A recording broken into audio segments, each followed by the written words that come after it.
So, hello everybody. Today I'm still going to be continuing to read Osho's book on intelligence. So, yeah, it goes like this. Cram history, all the nonsense that people have done to other people, all the madness, study it. And the child cannot see the point. What does it matter when a certain king ruled England? From what date to what date? But he has to memorize all those stupid things. Naturally, intelligence becomes more and more burdened, crippled. More and more dust collects on his intelligence. By the time a person comes back from the university, he is unintelligent. The university has done its job. It is very rare that someone can graduate from the university and still remain intelligent. Very few people have been able to escape the university to avoid it, pass through the university and yet save their intelligence. Very rarely. It is a great mechanism to destroy you. The moment you become educated, you have become unintelligent. Can't you see this? The educated person behaves very unintelligently. Go to the primitive people who have never even been educated, and you will find the pure intelligence functioning. I have heard a woman was trying to open a tin, and she could not figure out how to do it. So she went to look in the cookbook. By the time she looked into the book, she had opened it. She came back and she was surprised.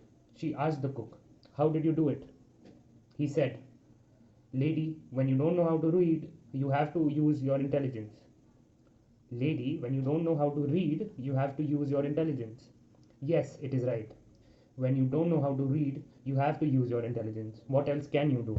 The moment you start reading those 3 dangerous hours, when you have become capable in them, you will not be intelligent. The books will take care of it. Have you watched it? When a person starts typing, his handwriting is lost, then his handwriting is no longer beautiful. There is no need, the typewriter takes care of it. If you carry a calculator in your pocket, you will forget all the mathematics. There is no need. Sooner or later, everybody will be carrying small computers. They will have all the information of an Encyclopedia Britannica, and then there will be no need for you to be intelligent at all. The computer will take care of it. Go to the primitive people, the uneducated people, the villagers. You will find a certain intelligence. Yes, they are not very informed. That is true.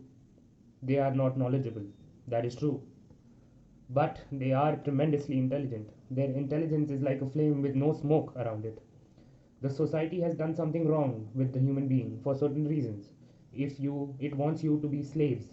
It wants you to always be afraid. It wants you to be greedy. It wants you to be always ambitious. It wants you to be always competitive. It wants you to be unloving. It wants you to be full of anger and hatred. It wants you to remain weak, imitative carbon copies. It does not want you to become original and unique and rebellious. No. That's why your intelligence has been destroyed. Meditation is needed only to undo what society has done. Meditation is negative, it simply negates the damage, it destroys the illness. And once the illness has gone, your well being asserts itself on its own accord. In the last century, it has gone too far. Universal education has been a calamity. And remember, I am not against education, I am against diseducation. There is a possibility of a different kind of education which will be helpful in sharpening your intelligence, not destroying it, which will not burden you with unnecessary facts, which will not burden it with unnecessary knowledge, which will not burden it at all, but rather will help it become more radiant, fresh, and young. This education only makes you capable of memorizing. That education will make you capable of clarity. This education destroys your inventiveness. That education will help you to become more inventive. For example, the education that I would like in the world will not require a child to answer in the old stereotyped way. It will not encourage repetition, parroting. It will encourage inventiveness. Even if the invented answer is not as right as the copied answer can be, still it will appreciate the child who has brought a new answer to an old problem. Certainly, this child's answer cannot be as right as Socrates' answer naturally.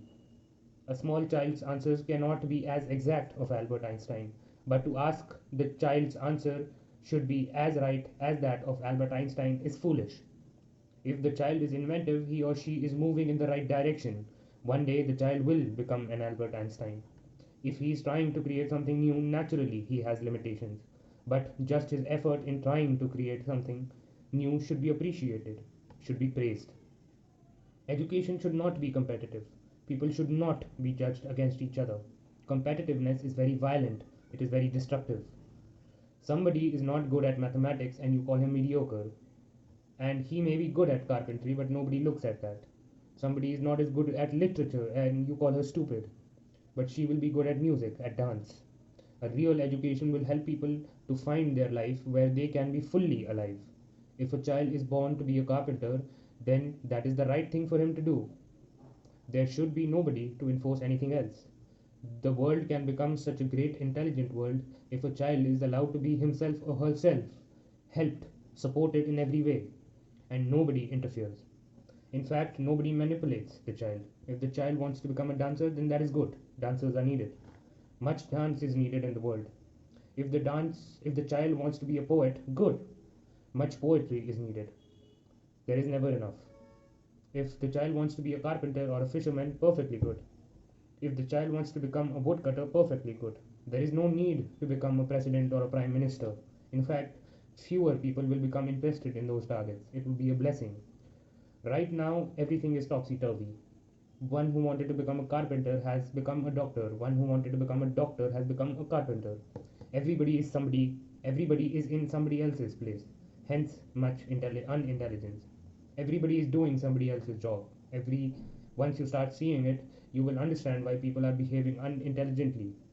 In India, we have been meditating deeply and we have found one word, Swadharma, self nature.